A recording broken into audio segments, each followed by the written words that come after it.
Penipuan terbesar di dunia sebenarnya adalah tempat biliar. Anda pikir mereka hanya menghasilkan uang dari pelanggan yang bermain biliar? Kalau begitu, Anda benar-benar salah besar. Faktanya, mereka bukan mencari uang dari situ. Model keuntungan mereka jauh melampaui pemahaman Anda. Seorang gadis dari Jakarta membuka tempat biliar seluas 300 meter persegi di Bandung.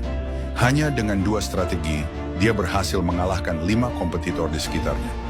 Dalam waktu setengah tahun saja, keuntungan bulanannya mencapai 2 miliar rupiah. Bagaimana caranya? Hari ini saya akan membongkar rahasianya. Pertama, dia memasang papan bertuliskan, siapapun yang follow akun TikTok, tempat biliar ini bisa bermain gratis. Bukan cuma 1-2 kali, tetapi gratis selama setahun penuh. Gratis begitu tidak rugi, sebenarnya semua sudah dia hitung sejak awal. Gratis, tetapi setiap kali bermain hanya diberi waktu 40 menit. Setelah lewat 40 menit, baru dikenakan biaya normal. Anehnya, pelanggan yang sudah datang biasanya akan bermain 2-3 jam sekaligus. Dia menggunakan 40 menit gratis untuk menghasilkan keuntungan dari jam-jam berikutnya. Inilah yang disebut menarik pelanggan masuk. Selanjutnya, dia meluncurkan sistem membership. Cukup membayar Rp200.000 untuk menjadi member. Harga normal Rp50.000 per jam, tetapi member hanya membayar Rp30.000. Belum selesai sampai di situ. Setiap kali datang bermain, member juga mendapatkan 1 botol minuman gratis. Dan jangan remehkan 1 botol minuman kecil itu.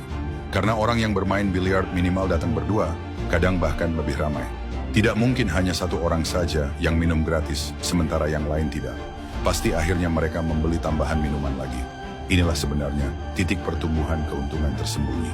Menggunakan gratisan untuk menarik pelanggan, lalu mengarahkan mereka menjadi member dan menghasilkan uang dari sana. Dia juga mengadakan turnamen setiap bulan. Juara 1, Rp1.500.000. Juara 2, Rp1.000.000. Juara 3, Rp500.000.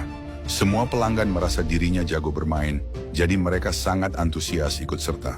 Dia bahkan memberikan hadiah kecil agar pelanggan merasa dilibatkan.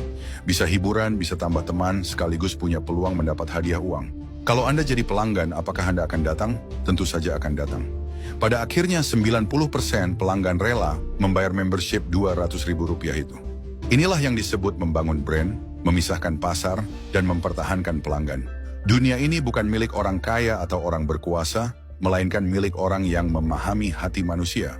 Karena itu jangan hanya mengajari anak untuk patuh dan bekerja keras.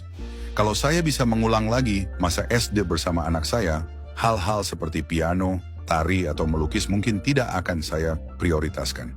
Anak-anak dari keluarga biasa seperti kita cukup dibekali pola pikir dan kemampuan bersosialisasi yang baik, maka masa depan mereka pasti tidak akan buruk.